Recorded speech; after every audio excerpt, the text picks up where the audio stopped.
সুপ্রিয় দর্শক শ্রোতা, আসসালামু আলাইকুম। আজকে আমি আপনাদের সামনে যে ভিডিওটি ধারণ করেছি এটি হচ্ছে আমাদের নরসিংদী জেলার বেলাব থানার প্রত্যেকটি মানুষের ইমোশনের একটি স্থান।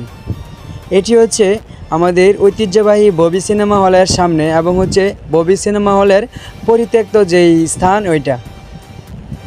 আর যে দেওয়ালগুলো দেখতে পাচ্ছেন এটি হচ্ছে ববি সিনেমা হলের দেওয়াল। একটা সময় এই সিনেমা হলে সিনেমা দেখার জন্য হাজার হাজার মানুষের ভিড় জমতো এখানে। আর আজকে এটি হচ্ছে একান্তই পরিত্যক্ত একটি স্থান। এই সিনেমা হলে কার কার স্মৃতি রয়েছে তা আপনারা কমেন্ট বক্সে জানিয়ে যাবেন। আর যদি আপনাদের কোনো স্মৃতিময় কোনো ছবি থাকে তাহলে হচ্ছে কমেন্ট বক্সে অবশ্যই দিয়ে যাবেন। পুরনো সেই বট গাছ, পুরনো সেই ববি সিনেমা হলের দেওয়াল এবং তার প্রাঙ্গণ সবার স্মৃতির সাথেই কম বেশি জড়িয়ে আছে বেলাববাসীর। তো আজকে আমার ভিডিওটি কেমন লাগলো তা অবশ্যই আপনারা কমেন্ট বক্সে জানিয়ে যাবেন। দেখা হবে পরবর্তী কোনো ভিডিও নিয়ে। ধন্যবাদ সবাইকে।